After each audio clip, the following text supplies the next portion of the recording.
right now. Today is the day that you choose to change the rest of your life. It is time to turn your setback into the greatest comeback story ever told, and nobody is more capable than you.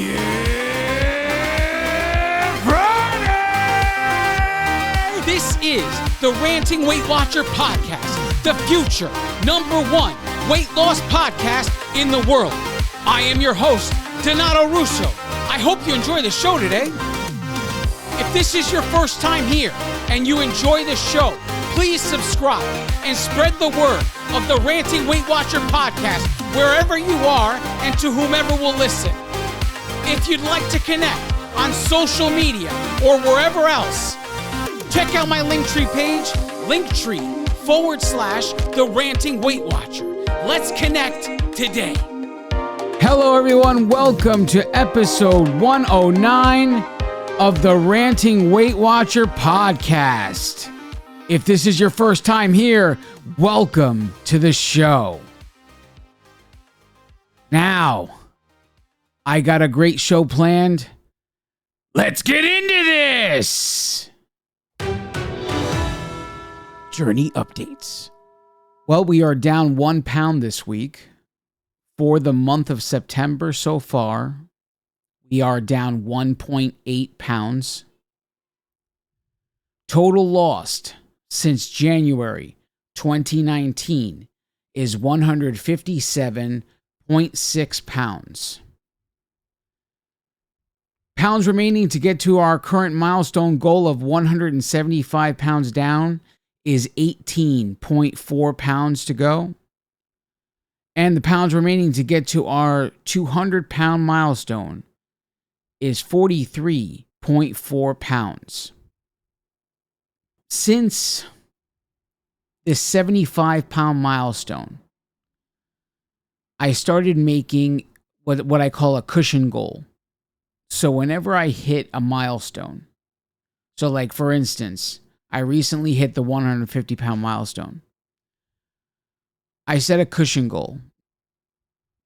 I based my cushion goal theory on how much weight I can fluctuate. Because I noticed that when I would hit a milestone, if I would immediately after that have a weight fluctuation, I noticed a mental... There was something there where I like kind of went through this whole thing of feeling like a failure and all that stuff. I didn't like feeling that. And I wanted to get away from the milestone as quickly as possible.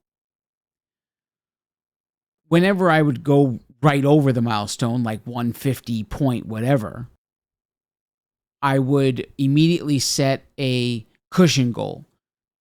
I could fluctuate like 6-7 pounds easily. So I decided that my cushion goal would be 9 pounds. So when I hit the 150-pound milestone, I set my cushion goal. And at this point, I'm about 1.5 pounds away. So that would make it total loss of 159.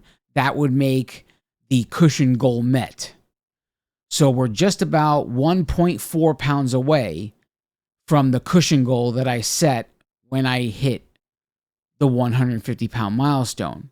And I do this now. Ever since I hit the 75-pound milestone, I have been doing this because of the psychological thing I would go through when I would pass that milestone. So here we are, we're 1.4 pounds away from that cushion goal, but the other milestone goals are still ahead of us as well. Now, if you were listening last week, I began an experiment. And to briefly go over it, I recently had to go through some training in my job so that I could become a trainer for a brand new software upgrade that the entire corporation is going through. And then I would become a credentialed trainer to help train my coworkers in the new software. When I started to be the actual trainer and I started to have a class schedule, I noticed something. And that was that when my time to eat was restricted, I did not find that I was hungry. Okay? So I currently eat on a schedule. And when I was eating at home, I would eat breakfast. My first breakfast would come at 6:30 in the morning, and my second breakfast would come around 10 o'clock in the morning. Then I'd have a snack around 12:30, and then lunch would be 2:30, and my last meal of the day would be dinner, and it would be somewhere around, say, between 5:30 and 6:30. But by 6:30, I would be done eating for the night. So when I started teaching, I couldn't exactly break out some snacks at 10 o'clock if I'm in the middle of teaching. So then all of a sudden, my second breakfast, that 10 o'clock little meal there, I ended up eating it at more like at 12, because that's when my actual lunchtime has to happen when I'm teaching. So that second breakfast happened basically about 2 hours later than it normally would, and became my lunch. Now, the lunch that I would eat at 2 o'clock or 2:30 was no longer being eaten because I'm still teaching at that time, because the second class starts at 1 and then goes until 4 o'clock. So I'd be driving home with my actual lunch still sitting in the bag. But I would, for the most part, I would feel satisfied. Now, there were certain days when I'm driving home and I'm feeling hungry. I noticed that, okay, yes, I felt hungry, but there were snacks in the bag that could have satisfied me long enough to get to 5:30. I didn't have to eat the actual lunch. So it became an experiment. Last week was week 1, where I would eliminate, at minimum, the sandwich I have every day for lunch. The sandwich is a 5-point savings. There is a potential, because I eat 2 fruit with that sandwich, there is a potential to have a 9-point savings. I don't need to lose the 9 points. I get blue dots Monday through Friday, no issues. There's no reason to eliminate this. But because I noticed I didn't feel like I was starving, I thought maybe at this point in my life, I don't need to be on a scheduled eating. The whole reason I built this idea of scheduled eating is because the beginning of my journey, I was so terrified to ever feel hungry that I made it so that I actually went as far as writing down the times I started to feel hungry. And so then I scheduled a food intake about a half hour before that time. The theology was, if I never ever felt hungry, I would never go and crazy and binge. I'm down 150 pounds, all with that theology. From day 1, I started to build my food plan, and then elaborated and started to come up with a food schedule. So once I found the foods I liked, then it became never ever feel hungry. When do we need to eat to never ever feel hungry? And here I am, almost 4 years in. Besides starting this experiment, I have been eating all this time to never feel hungry, and I am down over 150 pounds. So the method works. Now, because I realized this, that I didn't need to do it anymore, maybe with this idea of, training getting introduced into my life, did I really need to schedule eating still? It made me rethink everything. So that's the whole reason for the experiment. So now that week 1 is over, I could tell you that I had trouble on one day when we talk about Monday through Friday, because that's really the experiment goes Monday through Friday, because I don't really eat the same way on the weekends as I do Monday through Friday. We got to the end of the week. The most difficult day of the week was Thursday. So Monday, Tuesday, Wednesday, I teach. I came home Thursday to do my normal work. Friday, I was home also, but I was teaching virtually. So it was the same schedule as if I was standing in the classroom. So now because of that, Monday, Tuesday, Wednesday, all went smoothly. Friday went smoothly even though I was home. But Thursday, being back to my normal work, there were some psychological issues. 10 o'clock came and I started to look for food. And part of me said, okay, this is definitely psychological because how can I do this for 4 days of the week? And then this one day, it bothered me. I made it through week 1. If I need to make adjustments, I'm thinking that I want to go a protein route. For week 2, I'm going to keep it going. No adjustments. We're going to leave it the way it is. So lately, well, I'm saying lately, but in reality, it's been over the past year or so. I do a lot of viewing things on YouTube, different types of shows and stuff like that. But I guess because of my habits of what I'm searching for and with the content I'm absorbing on YouTube, I've been getting a lot of ads that are targeted by fitness. This one ad keeps playing where the guy is, he's a male bodybuilder or whatever the case may be. He's talking about how cardio alone will never get you to your goal weight. It'll make you soft, but it'll never get you there. And I thought it was interesting. And I said, I don't know. I never really took it seriously because the same guy in the same ad, a minute or two later, is trying to sell you fat burning pills. But then at that point, I started hearing it elsewhere, just from people selling nothing. But I'm just like, okay, how is that possible? How is cardio alone not going to get me to my goal weight? The curiosity began then, really, if I really think about this. But it's been passive. It's not been something I have aggressively gone after. Now, last week or so, I'm listening to a podcast that I listen to, and it's called Mind Pump. These guys are personal trainers. They are bodybuilders. They have won competitions, all kinds of things. And they're talking about basically the same idea.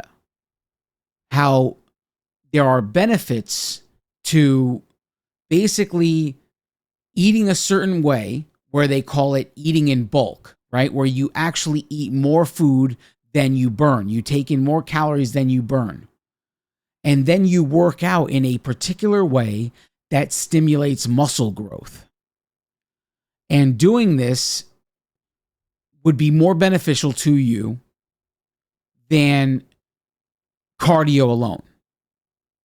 Because of all the ads that have been coming at me on YouTube and wherever else, I decided to listen. So after listening to it, probably now at this point, I've listened to that episode probably 3 or 4 times, to be honest with you. I am now rethinking my entire plan. I'm going to talk about my plan and maybe how it's going to change right after the break. Don't go anywhere. I now present to you the Ranting Weight Watcher Accountability Creed. If you choose this day to say this creed, you are accountable to me, the author. You are also accountable to all of those before you who have taken the creed, and all of those after you who will take the creed. But most of all, you are accountable to yourself. Now recite with me the Accountability Creed.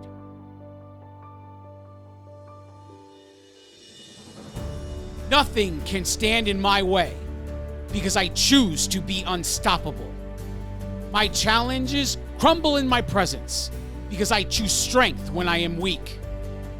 My insecurities have no power over my life because I choose confidence in the face of fear.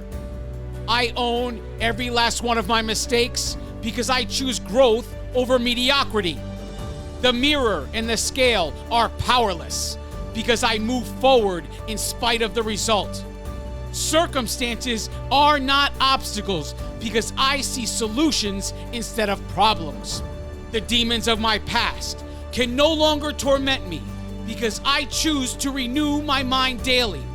All things are possible as long as I believe, because if God is for me, who can be against me? This is the creed I declare each day. It is about what I do, not what I say. I will learn the work that needs to be done. I will never stop, even when I've won. I will work consistently, no matter the cost. I refuse to believe that all hope is lost. I will work when I want to. I will work when I don't. I will work when they are cheering. I will work when they won't. I will work when it's easy. I will work when it's hard. The atonements that I've made are made with no regard. I will work when it's cold. I will work when it's hot, because choices have consequences, justified or not. When I think I know it all, I will start back at one, because regardless of what I think, the work is never done.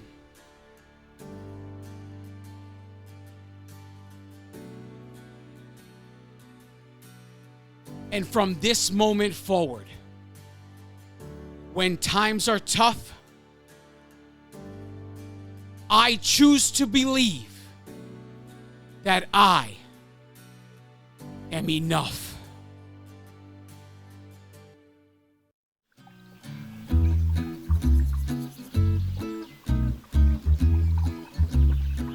And now it's time for Random Facts You Didn't Know You Needed to Know with the Ranting Weight Watcher. Today's random fact comes from our listener, Patricia. It's about anteaters. Anteaters are edentate animals. They have no teeth. But their long tongues are more than sufficient to lap up 35,000 ants and termites they swallow each day. As the largest of all 4 anteater species, the giant anteater can reach 8 feet long and from the tip of its snout to the end of its tail. The top speed for the giant anteater is 31 miles per hour at 32.7 degrees centigrade, roughly 91 degrees Fahrenheit. Okay. Anteaters have the lowest body temperature of any placental mammal. Anteaters are clever. They know that if they destroy an entire anthill, they won't be able to return to it for another snack. Therefore, the anteaters will never destroy an anthill because they need it as a source of food. Moving quickly is key. Although the anteater is covered with a thick mop-like fur, it is not immune to the stings and bites of the ants and termites. The giant anteater will eat rapidly as possible, its amazing tongue moving in and out of 150 times a minute, more than twice a second. Anteaters are also good swimmers, using the freestyle stroke and with their long snout as the snorkel. Dr. Daniel Amen created an acronym, ANTS, meaning automatic negative thoughts, and he collects stuffed anteaters to remind him to get rid of his automatic negative thoughts. I too have stuffed anteater to remind me maybe you need one too. Patty. Well, thank you, Patty, for that random fact. If you guys are wondering why I just read that, it's because that whole training and experience I just went through caused me to have to face a fear, a deep-seated fear from 4th grade. and that fear was reading aloud. So because of this, I decided to make reading aloud part of the show. If you desire to contribute a random fact, please email the show, and the one promise is I won't open it until I record, and I will never edit the footage. So, if you want to contribute, just in the subject line, make sure you put random fact or fun fact, something like that, so I know not to open it, and send it to therantingweightwatcher@gmail.com. And I will read it aloud, and it won't be edited, so that we can gauge my success at reading aloud and defeating this fear once and for all in my life. Well, until next week, this was a fun random fact. Now let's get back to the show. And we are back. Thanks for sticking with me. So from the first part of the show, I was talking about a podcast called Mind Pump that has had one episode that really sparked curiosity in my thinking here. My entire plan seems to be up in the air at this point. My one plan has always been this. On January 12th, 2019, I walked into my Weight Watcher studio with this one thing in mind. I want to drop 200 pounds, and then I will reevaluate my life. I didn't know what reevaluate my life meant, except that reevaluate my life was my way of saying that the journey was not over when I got to the 200-pound loss mark. It was my way of telling myself there was no end. I would get to this goal, and then I would reevaluate and come up with something new. Since I've been in this, here I am almost 4 years in. January 2023 will be 4-year anniversary. My mentality has evolved, and now there seems to be more of a picture in my mind of what I wanted to do when I got to 200. And that was to chase one of two different body types. Either way, I would be hitting the weights. It was a body style like Bruce Lee, which was extremely muscular, but extremely lean.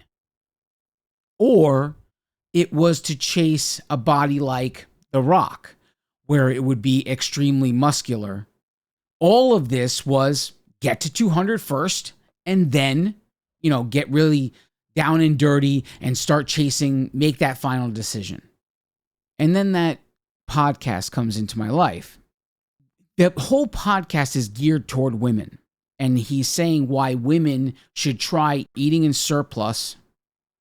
So that means eating more calories than you take in, and then training in a certain way that promotes muscle growth.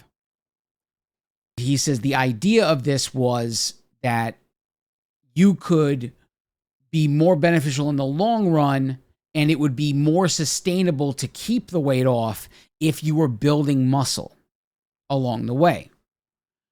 I mean, I've heard that many times, so that wasn't news to me, that building muscle helps you to sustain weight loss because muscle burns fat. But he put numbers to it, and he made it make sense. He says, okay, you're doing cardio only. Let's say you drop 10 pounds. Now you're looking at the scale and you're thinking, yay, I dropped 10 pounds. But what's the breakdown of that loss? What if, he says, 5 pounds of that is fat and 5 pounds of that is muscle? Because when you're chasing cardio only, you're going to lose muscle as well. He says, what if it's 5 and 5? Your body fat percentage remains the same because you lost an equal amount of both. However, you've now made it harder for you to continue to lose weight because if it takes muscle to burn fat, you've just lost 5 pounds of it. Going forward, you've made it even harder for yourself to keep going because of the way you lost that muscle. And then he goes into explaining how it kind of causes plateaus because your answer to this is to eventually eat less food. So you eat less food and you drop a little more weight, and some of that weight is fat and some of that weight is muscle. You've lost additional muscle. And now it's gotten even harder. And as you keep losing weight, it keeps getting harder and harder and harder to burn fat because you keep chasing it the exact same way. And your answer every time it gets really hard is to reduce food. And people hit plateaus because they don't want to reduce food and all these things, and everything just comes to a halt, including our metabolism. Where if we ate this certain way, where it's to eat in surplus, and to work out in a way that promotes muscle growth, we could get to a point where we could be eating 300 and 400 calories more a day, and we wouldn't even have to worry about it because the muscle we've built is burning that much more without us doing anything extra. So the muscle you build would require additional food just to exist.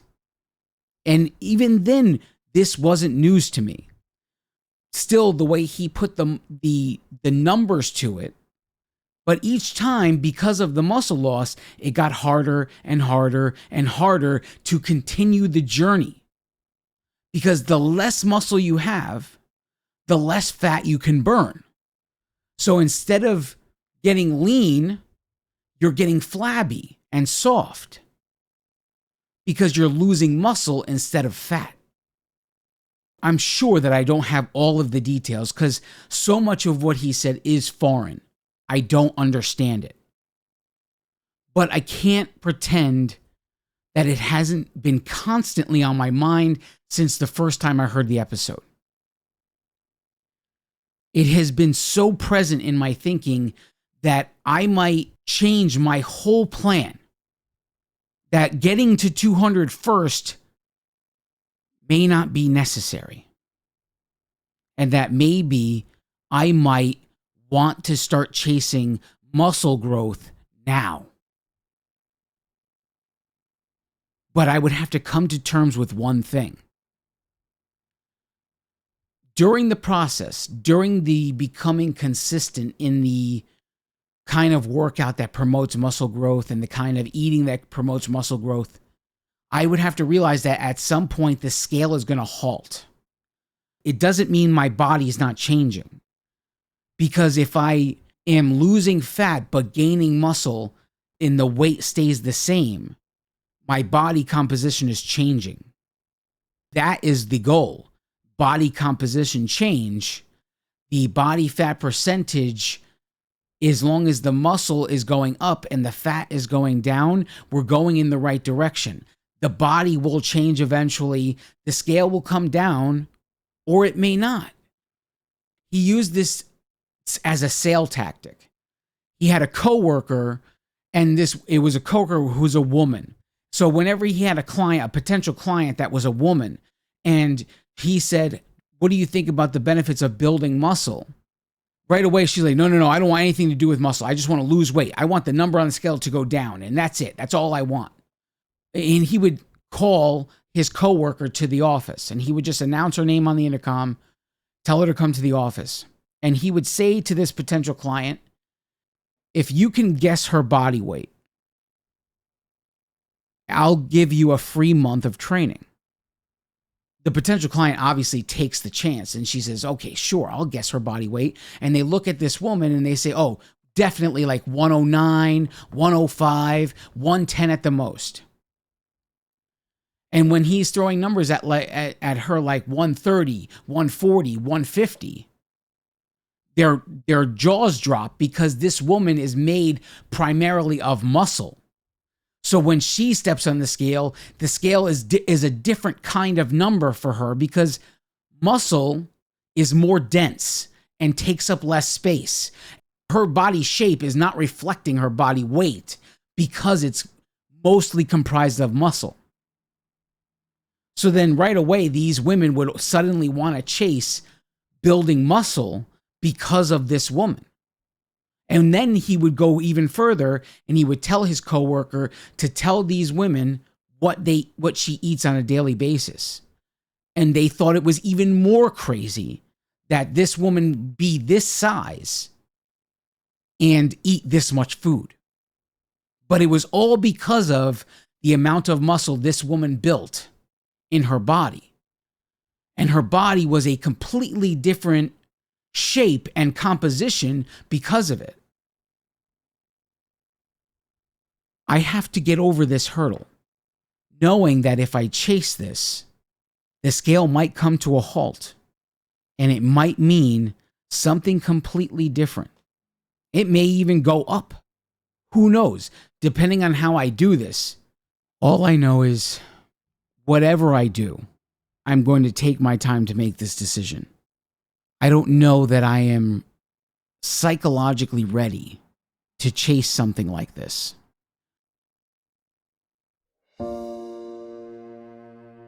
A few episodes ago,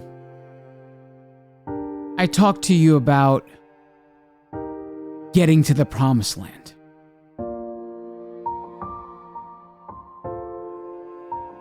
And how I am willing to take anybody with me who wants to get there. But here's the thing. Getting to the promised land, there's nothing easy about that. In fact, getting to that better version of yourself is probably going to be one of the most scariest things you ever accomplish. But here's the one thing I know from listening to all of those people that are so successful at anything they've done. They have had to face a moment where they were completely scared. And they faced it anyway. No matter how uncomfortable, no matter how fearful it actually was, they wanted what they wanted so much so that they were willing to risk it all and do whatever it took to get there. And maybe what they were chasing is different than what I'm chasing, but the same theology applies. It applies to me and it applies to you. And if we are going to make it to the promised land, we will have to face fears that make us totally uncomfortable. And unless we face them, we will never get there. And you know what? We may face those fears and we may fail over and over and over again. But when we succeed, that last time, when we finally succeed at what we do, it will be so incredibly worth it. Making it to the promised land, that final time when you finally succeed at the one thing you've always wanted your whole life. When you finally put it all on the line to do everything you ever had to do to finally get there, and you accomplished it, it will be all worth it in the end. Nothing compares to that feeling. Nothing compares to that day, that moment, that realization that you're finally there. You've made it to the promised land. Come with me, because I'm going. No matter what it takes, I'm going to get there.